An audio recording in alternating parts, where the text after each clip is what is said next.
नेता जिसे एक वक्त पर समाजवादी पार्टी की रीढ़ के रूप में देखा जाता था, वो नेता जिसने समाजवादी पार्टी को अपने खून पसीने से सींचा, वो नेता जिसने अपनी कार्यकुशलता और पार्टी के लिए अपनी वफादारी की बदौलत मुलायम सिंह को मुस्लिम समुदाय के बीच मुल्ला मुलायम का खिताब दिलवाया और अखिलेश को टीपू से सुल्तान बनाने में अहम भूमिका निभाई, वही आजम खान 23 महीनों तक सीतापुर जेल की काल कोठरी में बंद रहे, लेकिन अखिलेश यादव ने उनका हाल तक जानना जरूरी नहीं समझा। ना ही अखिलेश ने आजम की कोई हाल खबर ली और ना ही समाजवादी पार्टी में ऊंचे पद पर बैठे हुक्मरानों में से किसी को आजम की याद आई।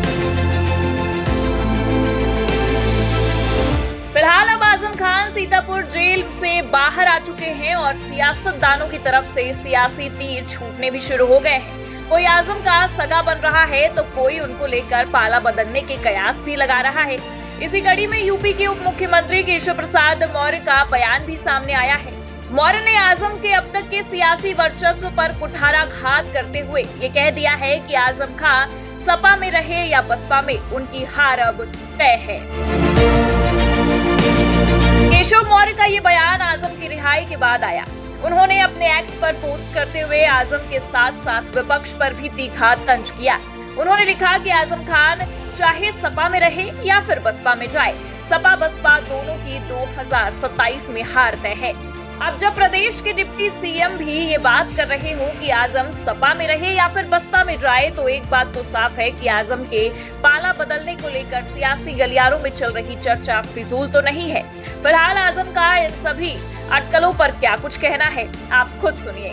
उनका बहुत शुक्रिया, सबका बहुत शुक्रिया, बहुत सी दुआएं उनके लिए।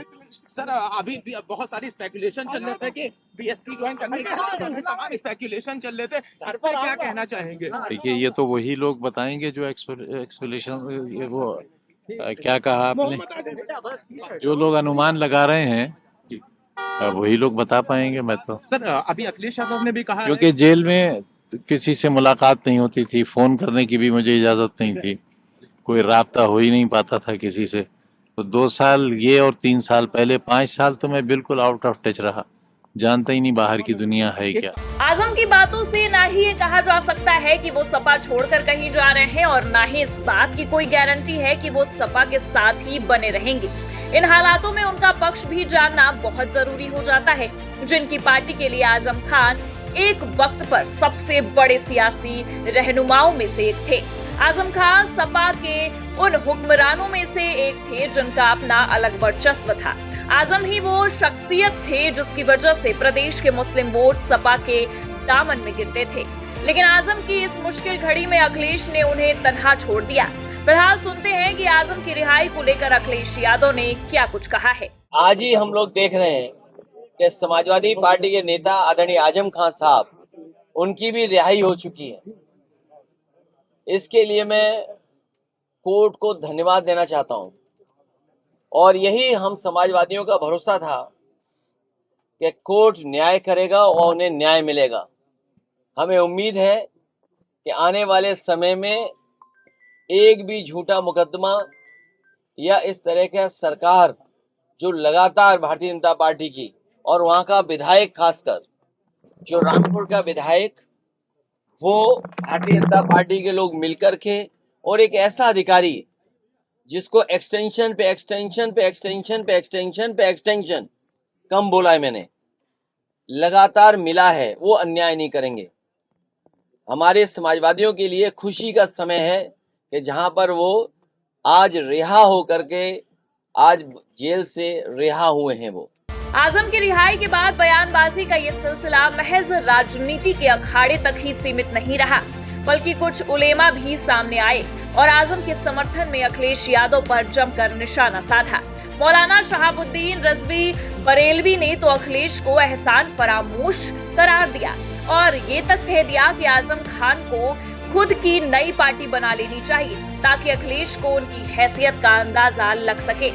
मौलाना बरेलवी ने ये भी आश्वासन दिया कि प्रदेश का हर मुसलमान आजम के पीछे खड़ा रहेगा।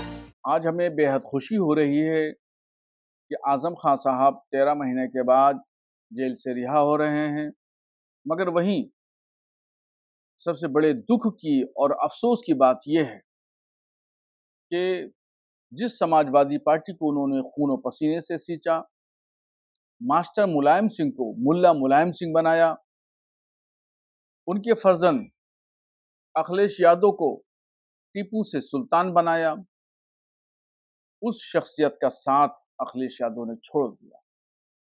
मैं आजम खान साहब को मशवरा देना चाहता हूं, एक राजनीतिक पार्टी का ऐलान करें।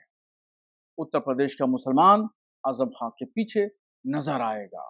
इससे खुद अखिलेश यादव को अपनी हैसियत का अंदाजा हो जाए। 23 महीने जेल में बीत गए। इस दौरान प्रदेश की सियासत में काफी कुछ बदला, लेकिन कुछ नहीं बदला तो आजम का अंदाज। जेल से निकलने के बाद आजम अपने उसी पुराने अंदाज में नजर आए। वही काला चश्मा, वही काली सदरी और वही सफेद कुर्ता।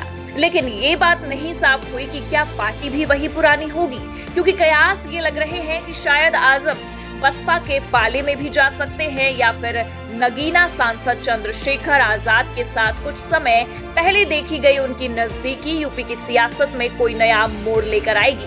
फिलहाल केशव प्रसाद मौर्य के आजम खान को लेकर दिए गए बयान से राजनीतिक हलकों में हलचल तो पैदा हो गई है। सूबे की सियासत ने इसको लेकर अलग तूल पकड़ लिया है।